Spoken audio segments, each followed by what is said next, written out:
Here we go.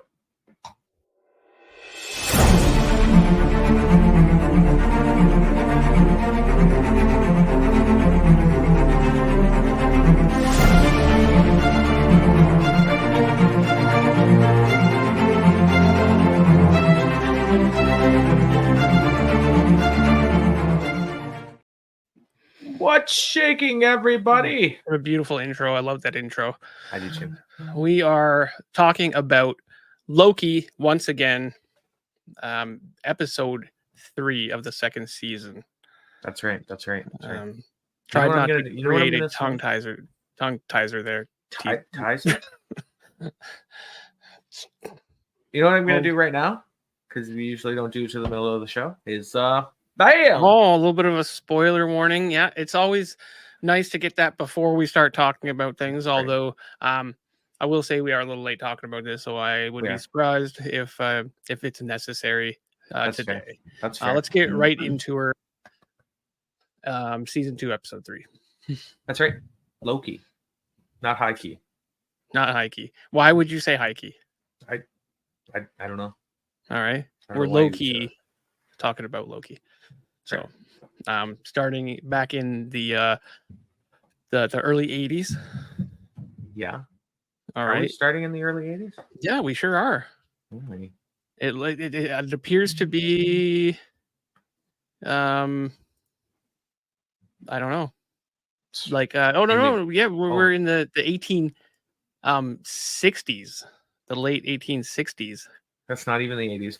So just not the 80s at all. Just so you know, Dan is I don't know if you know, but we're old now. So when you say the 80s, people automatically think 1980s, at which point I was alive. So yes, I was also alive.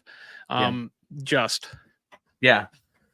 Actually, if we're going to be completely honest, but I wasn't there for the first few years, but I eventually came in the early 80s. Yes, that sounds dirty. But we are starting here on the sacred timeline. Yes. Renslayer comes back. Now, do you think that she's in Loki season 1 when she leaves through the portal to find a free world? All right. Do you think this is coming straight from that portal right into this? Steps in the mud right off of that out of that portal? I don't know because or has she been places since then? I think she might have been places like tripping around because I feel like she went back, maybe like snuck back it's pretty clear that Miss Minutes has a goal here, right? A weird goal too. All right. Renslayer doesn't seem to know a ton about it. No. Right. But is she just doing her told right now? It seems like she is. But she might be trying to woo someone. I think we'll see that someone else is trying to woo someone. Everybody's trying to get wooed up in there. Yeah.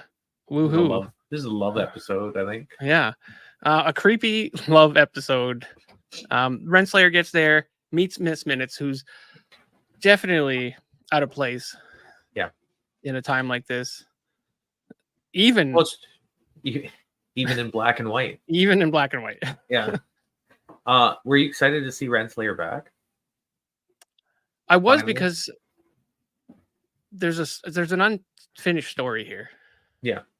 Right? So it means that we're going to get some context. Yeah. To what's going on. Some context over what was on that that tape. Or hopefully. That right? So Renslayer's back. They've got a plan, or Miss Minutes has a plan, where she has a package. Right. That Renslayer is supposed to, keep your cool. She's supposed to be putting this package in a little boy's window. Okay. Oh. Wow, that's dark. So yeah, she does manage to get the package to the young version of He Who Remains. So until this package is delivered, Is this like a sleeper agent of a Kang variant? It seems like it, right? I mean, his variants could be whatever everybody else is. It's not necessarily going to be an all-powerful Kang every time, right? So yeah, because I believe that this, like, there's a reason why the package is being dropped off, and I think it's one of those things where it's a contingency plan, obviously. Yep. Right. He who remains, this is his plan, knowing that he's at his end, which means that in some way or another he knew that Sylvie was going to kill him. Yeah, he had an idea that it was coming anyway. Yeah, it's pretty bright fellow. Yeah, and this Kang kind of has the same mood almost as He Who Remains, right? Like a lot of the other Kangs, when we were seeing the other Kangs in Ant-Man and the Wasp and stuff, or Quantumania, sorry, they were a lot more violent. They were feeling. You could see them as a villain, whereas this guy, you can kind of see he's more of a timid character. He has some innocence to him. Yeah, and right? so did He Who Remains. I felt like he had that in a manner. It was one of those toss-ups. Like, is this a good thing or a bad thing, right? Yeah. But the little boy is in there making candles. Yeah, and is that what he was making? Candles? I believe that's what it looked like. Yeah. Okay. Sees this book. Oh, spoiler! it's the TVA handbook. Yeah, Obi's. Written by our boy Obi. All right, and it kickstarts a completely different timeline. And we know that because it says it's a branched timeline. But does it kickstart your heart? That's the real. It does kickstart my heart. Yeah. All right. Well, that's good. Which leads him to become sort of like this inventor. Yeah. All right. Who invents kind of like a prototype for the temporal loom. Yeah. I can't remember how many years went by, but it was at that World's Fair in 88? 89, maybe? Yeah. 1889. Let's get things straight. Okay? Sorry. Like, it's not like, all right. But yeah, so once Renslayer and them leave, they go to this branch timeline. And then our boys Mobius and Loki, they show up in 68. It was 1893, sorry. Was it 93? Yeah. Okay. Now that our timelines are, but they show up back in 86. And they've just missed them, it appears. And they're wondering why they've come back to this particular time, right? Yeah. They're standing right in front of the window of the little boy and discussing, there's 2 time periods. Why this one? They go around a corner, kind of a nice little camera play, and boom, they're in, what was it again? 93. 93? 1893, yeah. And the scene of the big fair. The Chicago World's Fair. Right. It's kind of a big deal. Some pretty cool scenes in this. Some humor. Yeah. The buddy kind of thing between the two of them is just fantastic sometimes. The thing with the popcorn. Yeah. Like right. And he's like, popcorn. Well, I mean, we had to look there anyway. Yeah. It doesn't mean you can't enjoy yourself. Yeah. So I just love Mobius's, work ethic. Yeah. He's going to enjoy himself while he's out on the job. He knows he's on the field. He knows that all this is going on, but you got to learn to love your job. That's right. All right. Take some joys in life. All right. That's why we're going to eventually see him on that ski-doo. It's going to happen. Or sea-doo, sorry. Yeah. All right. Well, maybe not a sea-doo, but at least a jet ski. We're not going to squabble over brands. At least a jet ski. Yeah. So Mobius would be disappointed in you right now. So they're walking along, eating their popcorn, discussing stuff. Candy corn, I think. Even it's like candy corn, something like that, right? Sticky. And they eventually walk past a boy who is selling papers. Yes. And it has that advert for the Miss Minutes kaiju ghost. Yeah. Is what I'm calling it. Yes. All right. She goes full on kaiju. All right. And that's the crumb they're looking for. That's the clue they're looking for, right? Another notable thing that you have to find humorous is when they come across the Norse gods statues. Yes. Carved out of the wood, and looking at Boulder and stuff. And you can see there's some jealousy going on there. Yeah. Which was amusing because nobody even knows who he is. Yeah. And then Mobius obviously does, right? And then the final Thor's not that tall. So there's definitely some jealousy going on there. Shows the pettiness. Yeah, I like how Loki seems to be slowly kind of returning to his normal self. Yeah. Where he's using his magic more carelessly, and he's got a bit of an attitude. You know, he's really finding his wings again. Yeah, which is nice. I'm excited. I'm excited to see more old Loki, even if he's kind of anti-hero. Yeah, I could settle for an anti-hero Loki, which is kind of essentially what he's becoming right now. Yeah. So ultimately, they find, and let me know if I'm skipping over something important here, but they come across a sign that says, we've got this event. There's something about a temporal something, which seems out of place. It seems a little bit more futuristic than this place is normally set for. They go to the club. I'm going to call it a club. It's a club. Back then, that's the clubs. Was there a DJ there? All right.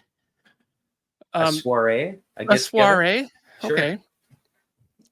And eventually, they see Renslayer there. Yeah. Renslayer's got Miss Minutes in the bag. Yeah, and Miss Minutes is not happy about that. Apparently. No, she's not. Miss Minutes. This episode is about Miss Minutes. Yeah.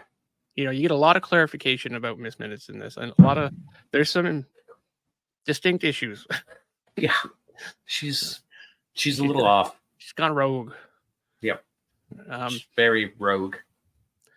But Renslayer's there to find the He Who Remains variant, who is on stage talking about his prototype for the temporal loom, which is meant to power not only the city but the world.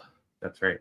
By like pulling strands of time into this machine and creating. Yeah, it's an interesting philosophy that he has about it, and the way he talks is there's a lot of pausing, and you can, when he's talking later, there's a bit of a stutter.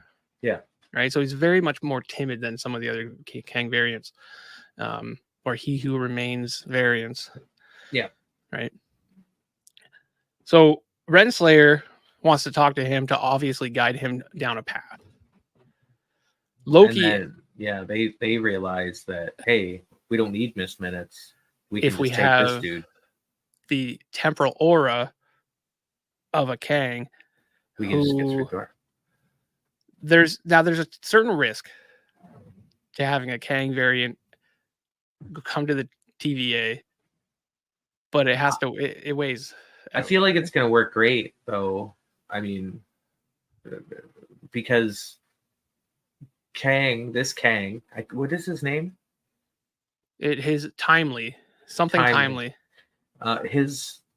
He's a super fan of OB, right? Yeah, no, he's definitely become attached to OB. So like there would be a certain amount of respect and control that OB would have. Yeah. Because he wrote the book, man. Yeah.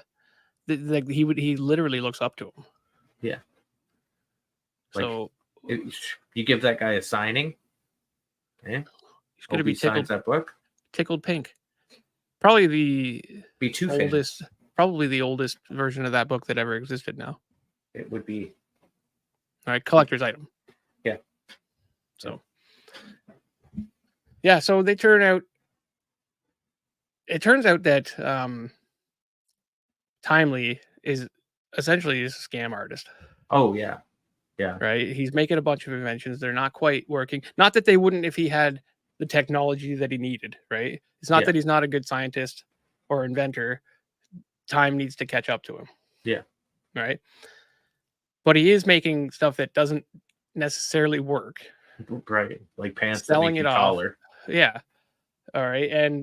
And he's making, that's how he's making his money. Right. Yeah. Snake oil. He's selling snake oil. I think that's And the only reason that I know that term is because there's a show apparently out right now with David Spade. It's like a game show, and there'll be like two things, inventions or products or whatever, and one is a real thing, and the other one they call snake oil, which is an old term, like when all those shysters would have went around back in the old days for selling pulling wool over your eyes type deal, they're right? like, oh, buy this snake oil, it cures everything, whatever ails you. And people be like, yeah, then they die because they're drinking snake oil. So Timely gets kind of caught up in a scam. He gets called out. He's got to book it. Renslayer wants to catch him for one reason. The other two want to catch him for another reason. We get Kaiju Miss Minutes. Yeah, because it's her turn to shine. Scares everybody off so that they've got a clear path, right? It's actually quite clever. Timely is because he's all these guys, these goons, I'm gonna call them. They're chasing him and stuff, and he does the old like, I'm gonna sneak in here and then duck down and crawl out. Yeah, right. Very classic, hide seek. Yeah, kind of old timey stuff. I liked it. And then, just to make things interesting, we got Sylvie comes in. Yes. Who wants to kill Timely? Yeah. And now they're on. That's when they get to the big Ferris wheel and stuff. Isn't it? I think Mobius and Renslayer and Loki end up in the car with Timely, and there's some goons that want to kill him in another car just ahead of them as they're going around the giant. It's really kind of a classic type of scene. Yeah. It's Sylvie, Loki, and Timely. Yeah, that's right. Are caught in a cart. Loki using his magic to protect Timely, Sylvie using her magic to try to kill. Loki trying to reason with her, saying we need him. Sylvie saying, you made him what he is, and now I have to kill him. Yeah. Or he could become the next guy. Like it's the same whenever you bring time into things, it's just this big cluster F of things that could happen. Yeah. It gets really convoluted. All right. Now you think Loki's holding back because I feel like he is. Because when she blasts them out of the carriage cart, like the cart type deal, like I feel like he's not trying to hurt anybody, but she is using more force, blows them right out of the thing, right? Yeah. But I don't think she's going full bore either. I don't think she wants to because I don't hurt think she Loki. wants to. Yeah, exactly. Because it's still this weird love story thing going on with him, with themselves, and her help. It's gonna be weird, no matter how you say it. Yeah. So yeah, I don't think either of them are going full out. I think she's going a little harder than he is. Yeah, she is. I think. Well, she was willing to just blast him out of the door because she's upset, but at the same time, I feel like she understands that he can take a certain amount. Yeah. But ultimately, she has a goal, which near about midway of this episode, she kind of has a change of heart. Yeah. Or even not even, I think close to the end of this episode even. Because from here, Timely and Renslayer kind of get away. Yes. With Miss Minutes. And they end up, like, first off, I didn't understand why. I guess I do understand because this ship holds his lab. Across the water held the lab. Okay, so I don't understand why they don't just temp at it. I don't know. Like, why the boat? I feel like they could have just. Well, maybe it's just a little much for him, right? I don't know, because they temp at him later. Not Renslayer, but because they go back to his home, which seems like his childhood home, but it's not his lab. Okay. Right. And Miss Minutes gets a chance to they get a chance to kind of talk with him. And Miss Minutes, this is where you start seeing Miss Minutes getting almost jealous. Yeah. Right. And start standing directly in front of Renslayer and going like, well, you're not really doing anything. I'm here and he who remains, this is our plan, really. Yeah. Yeah. So, and then they get on the boat and it just gets worse gets worse and worse because the more Renslayer kind of gets close to Timely, you can literally see Miss Minutes getting angry. Yeah. But what I thought was kind of interesting, because initially at the soiree, at the expose, I guess, where he's showing off his stuff, and the guy kind of mentions, a partnership. He doesn't do partners and stuff. Yeah. And then even later, Renslayer and he are getting along very well and flirting a lot. And then she kind of mentions like a partnership. Yeah, and that's where things go awry. You even see, he's like, he pulls away. He's like, look, because a partner to him is not what he's looking for. I want to know more about that too. Like, where is that coming from? Like in Timely? In Timely, yeah. Yeah. Well, regardless, Miss Minutes uses that. Yes. And convinces him to drop her off, essentially. Yeah. Drop her in one of the lifeboats. Yeah. And they continue on their own. Now, I was confused whether this boat contained his lab or whether it was across the... Yeah, they went across the water to the boat. Eventually they get there, and this is where Miss Minutes starts getting real weird. Yeah.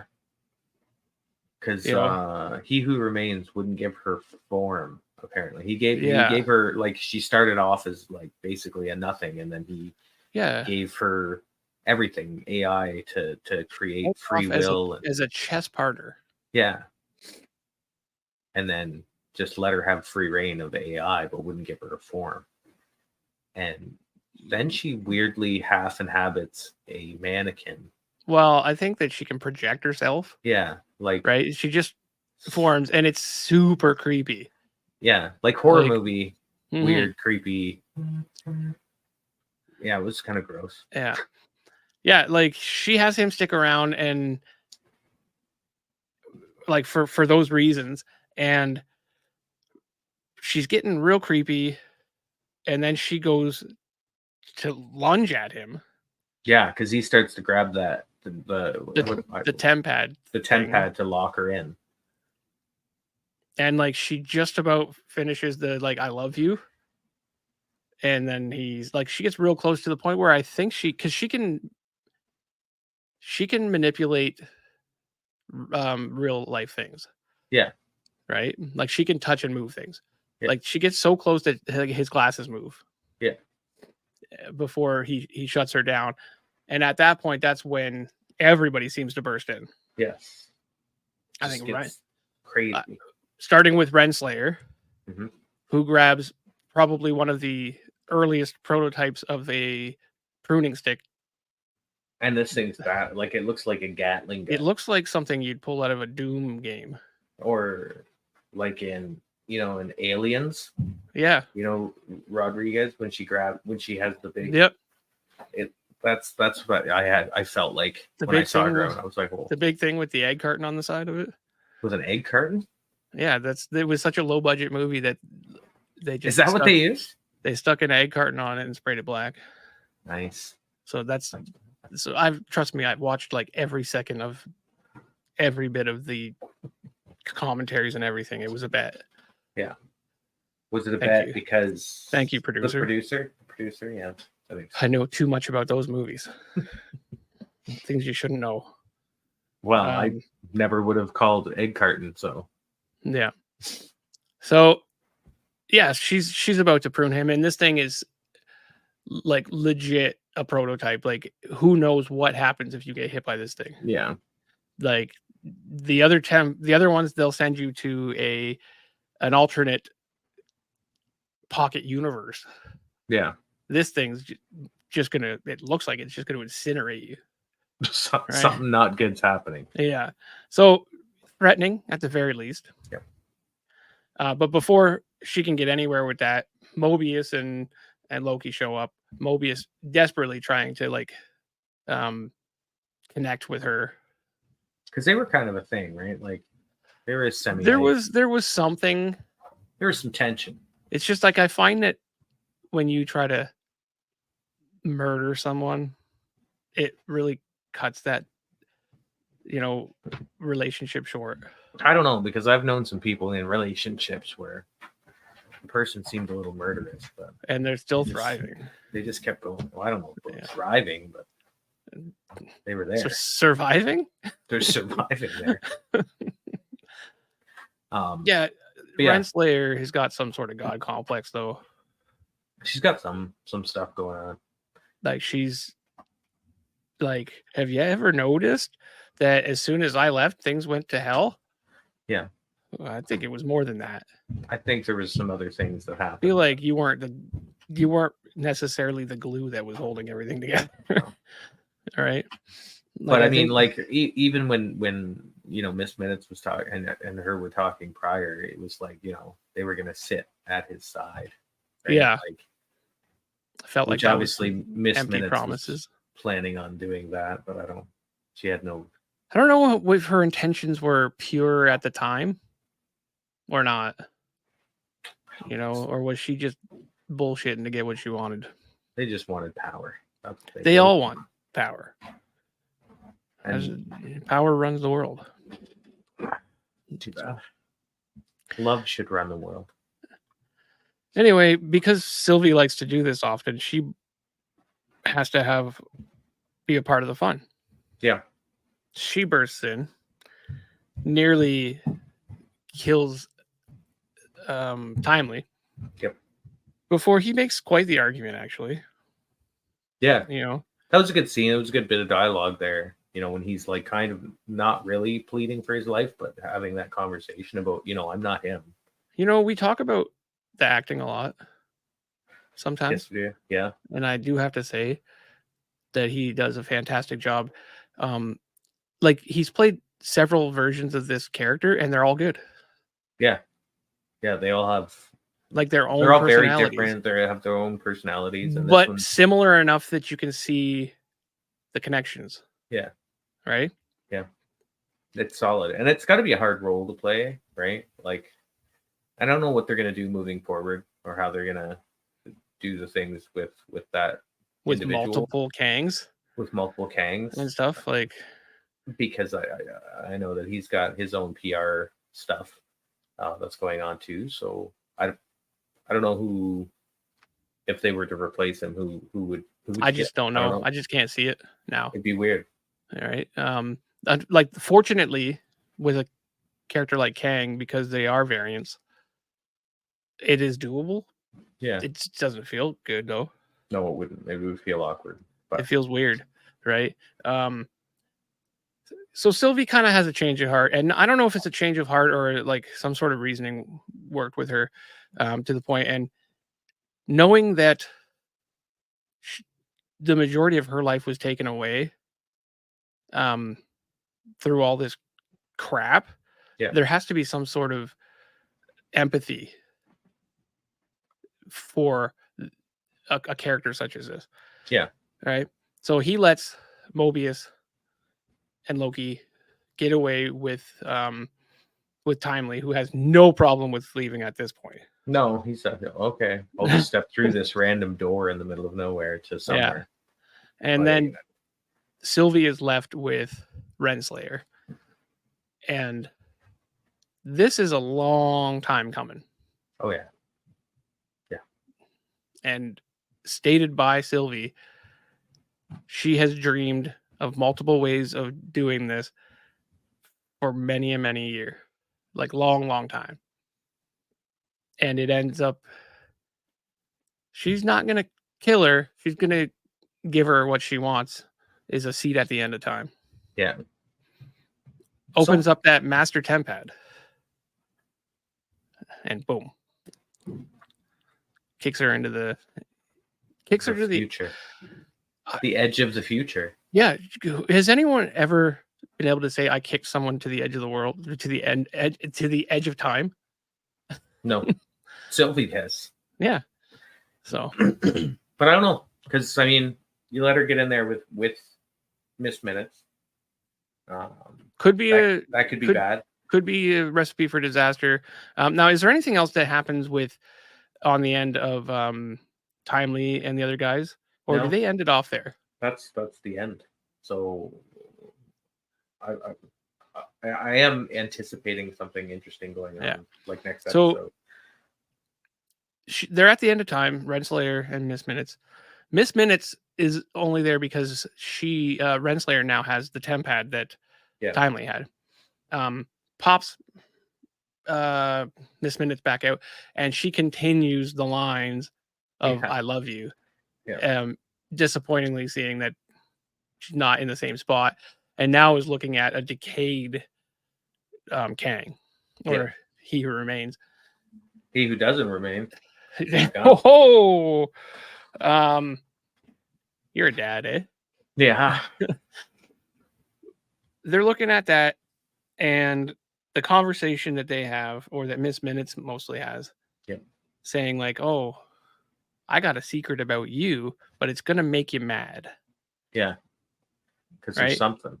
She says, first off, she says, "Well, I guess you shouldn't have let the people in that were gonna kill you."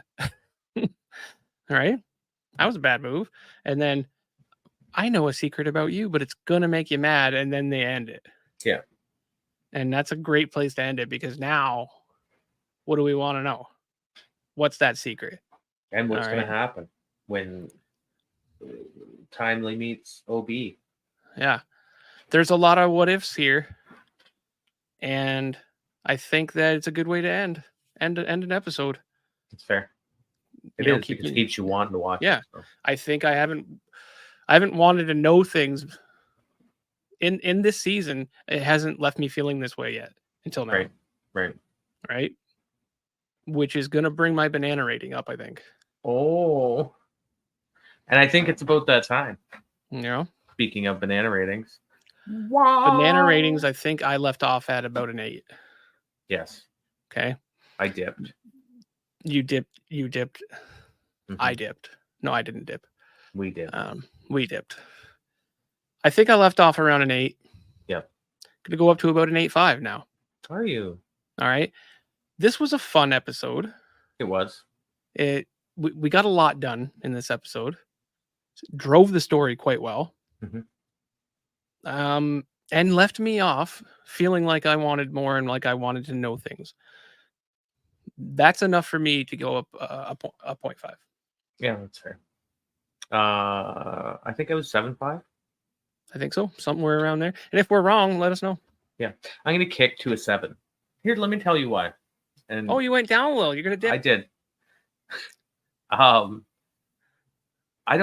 don't know if it's necessarily to do with this show or not. But am I hitting a Marvel Cinematic Universe fatigue point?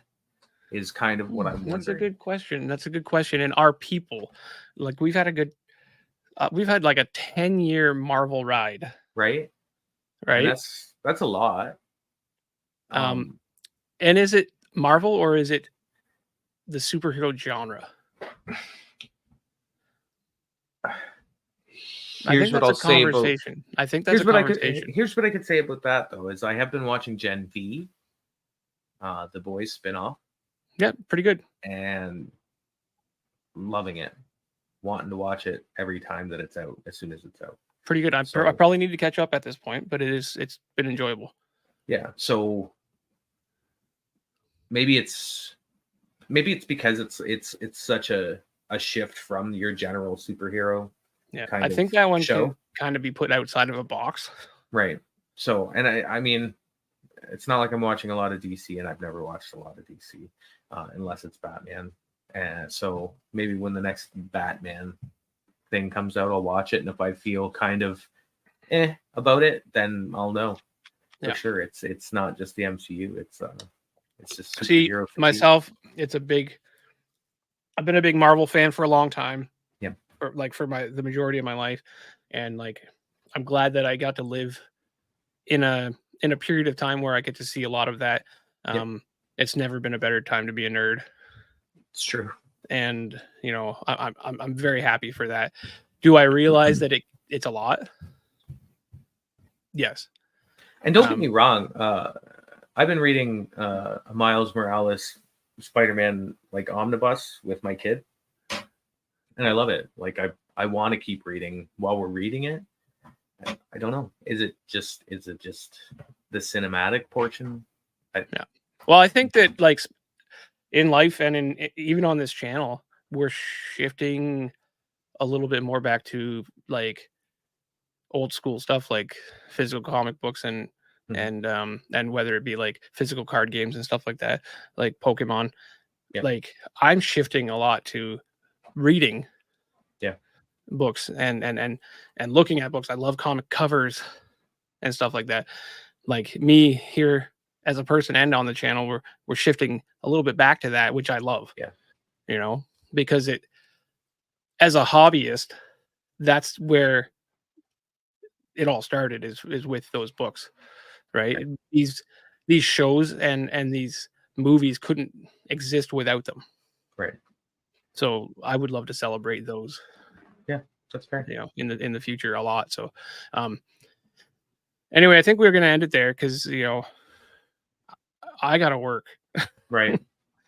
That's fair. So I have to sleep soon so that I can work. So yeah, so we're adults. All in all, it was a solid episode. It was good. I agree with you. I think it was story driven, which is the big thing for me. Yep. It pushes the story along, and that's what we need right now. Yeah. So true. I encourage you guys to like, follow, and share. Mm-hmm. And you know, leave a comment. It really helps. Other than that, next time we'll catch you later on the flip side. I don't know what that means. It means when you die. On this, yeah. Scratch that. We'll see you next time. Peace. See you. I'll catch you on the flip side. That's something. I thought I catch you on the flip side was like, no. To me, that means like, hey, catch you next time. No, on the flip side, to me seems like if I'm buying something at Brad's shop, and then I don't know. No. Like you're catching somebody on the opposite of what's going on. Stop that.